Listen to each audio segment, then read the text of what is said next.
4 anos investindo em fundos imobiliários. Será que valeu a pena?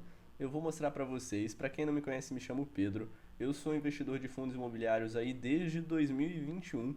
Comecei a investir ali quando comecei a trabalhar, juntar um dinheirinho, já comecei a colocar nos fundos imobiliários e hoje a gente vai ver se realmente valeu a pena esse esforço, né? Ficar quebrando cabeça de analisar relatório, de entender sobre isso, sobre aquilo, ou se valia mais a pena ter deixado o dinheiro ali rendendo num CDB ou então numa caixinha do Nubank, por exemplo.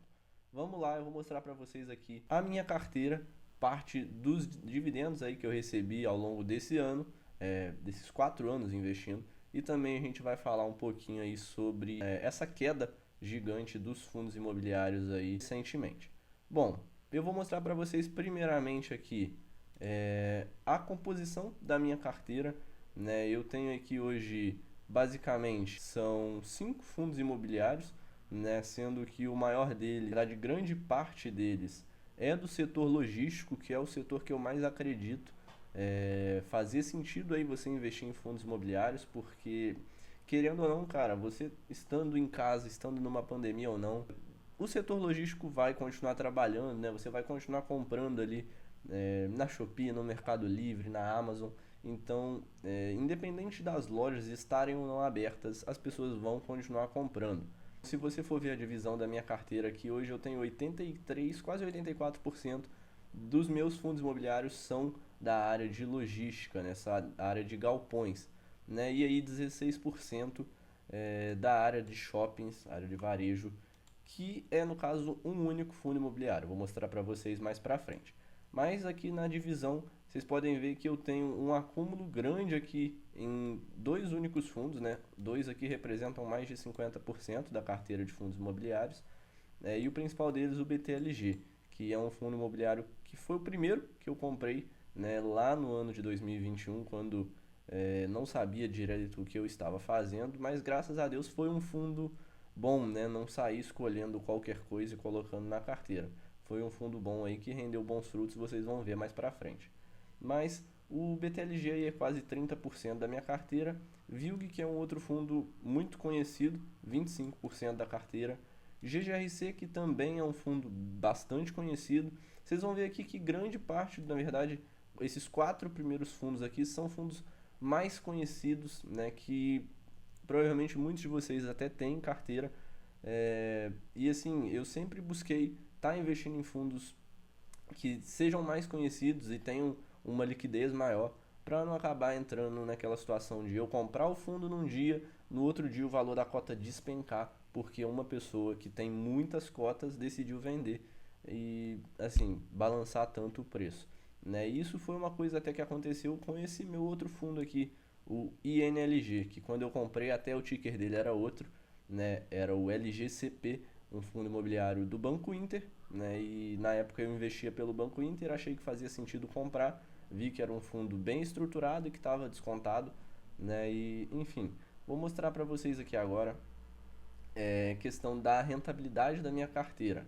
Inclusive separei aqui um vídeo de 2 anos atrás que eu gravei aqui, vocês podem ver, de outubro de 2023, quando eu já tinha 2 anos investindo em fundos imobiliários, e eu gravei falando do BTLG, que foi o primeiro fundo que eu comprei. Vocês vão ver aqui no começo do vídeo que eu digo que a primeira cota que eu comprei foi aqui no ano de 2021, no mês de junho, se eu não me engano, né? E nessa época, vamos olhar aqui o gráfico, no mês de junho desse ano de 2021, eu recebi R$ 2,80, o que deve ser em torno de 3, 4 cotas, no máximo 5 cotas do BTLG que eu tinha comprado na época. E se a gente for ver aqui o gráfico do BTLG, nessa época, cada cota dele estava avaliada em mais ou menos 110, eu me lembro disso, mais ou menos 110, R$ 105, né? Então se a gente for pegar lá em junho de 2021 para cá, o BTLG, se eu for falar só em questão de valorização da cota, caiu aí 13%, né? Foram R$ 14 por cota que eu comprei naquela época que eu perdi. Mas a gente, quando olha para fundo imobiliário, não pode olhar só para o valor da cota, não é só isso que importa, né? Quando a gente compra um fundo imobiliário, a gente está pensando ali no provento que ele vai pagar todos os meses, como se fosse um reloginho. E o BTLG não é diferente, né? Vamos continuar vendo aqui nesse vídeo, vocês vão ver. Se vocês quiserem assistir, inclusive o vídeo está aí disponível. Que eu no primeiro ano, durante o ano de 2021, por completo, de junho a dezembro, eu recebi R$ 70 de proventos, né? E aí, conforme o tempo foi passando, foi completando mais tempo, esse valor foi aumentando, como vocês podem ver nesse gráfico aqui. E eu vou mostrar para vocês a respeito dos meus proventos. Aqui eu consegui puxar do ano de 2022 para frente, infelizmente 2021 eu não tenho lançado nesse meu controle aqui do site do Investidor 10, que inclusive é um site muito bom para você controlar os seus investimentos. Eu estou gostando muito dessa nova plataforma, desse novo layout que eles fizeram. Enfim, no ano aqui de 2022, vocês podem ver que eu fiquei o ano todo ali recebendo entre 12 e 13 reais mais ou menos de dividendos. Só em julho que teve uma diferença aí, pouquinha também, subiu para 15 reais mais ou menos. E ali o total no ano foi de 159 reais, né? Então, em 2022 eu não fiz muitos aportes. E assim, vocês vão ver que essa carteira ela tá bem padronizada, porque eu fui fazendo os lançamentos aqui recentemente no site do Investidor 10, eu fui lançando por ano, né? Então eu peguei ali um informe de quantidade de cotas que eu tinha no final do ano e fui lançando. Então, não foi exatamente isso aqui, mas é uma média, né? No ano de 2023, vocês podem ver que teve um salto gigantesco aqui, né? Gigante aqui, de R$ 159 reais de média anual para R$ 1.124 reais de dividendos já no ano de 2023, isso só dos fundos imobiliários, né? E já no ano seguinte, com um pouco mais de aporte, no ano passado, em 2024, foram basicamente R$ 2.200 reais recebidos dos fundos imobiliários. E vocês podem ver aqui, ó, que já no ano de 2025, com tudo certinho aqui, né, os novos aportes, tudo, as cotas lançadas direitinho, eu já recebi aí R$ 232 reais de média de proventos, né? Então, se a gente for seguir isso que está acontecendo aqui, no ano de 2025 eu vou receber algo em torno de, deixa eu fazer a conta, 232 vezes 12 meses, algo em torno de R$ 2.790 reais de proventos. É óbvio que tem alguns meses que é menos, outros meses que é mais, então isso aqui pode variar aí entre R$ 2.700 e R$ 3.000 reais de proventos. Isso se eu não fizer tantos aportes em fundos imobiliários como eu estou planejando fazer, já estou fazendo na verdade, né? Tendo em vista aí que os fundos imobiliários tiveram essa queda expressiva. Quando a gente vai olhar aqui o índice dos fundos imobiliários, que é o IFIX, a gente consegue ver que nesse ano ele está subindo aqui 5,41%, mas quando a gente puxa o último ano, né, desde 27 de março do ano passado até hoje, ele está aí acumulando 3% de queda, e nos últimos anos aqui, quando a gente pega desde lá de 2020, o IFIX está aí subindo cerca de 33%, né, mas aqui no último ano ele está apresentando essa desvalorização.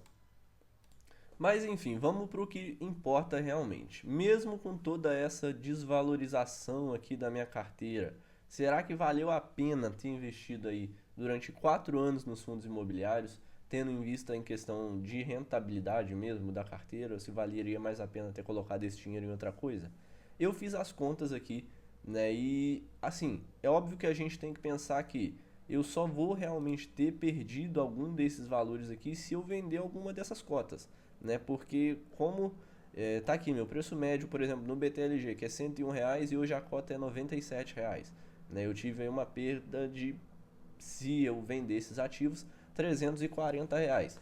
Mas o BTLG com certeza já me pagou muito mais do que isso em dividendos, e outra, eu não vou vender essas cotas, né? Então eu fiz a soma aqui de todos esses valores, e se eu vendesse essas cotas hoje, eu teria aí mais ou menos de perda em torno de R$ 3.160 reais.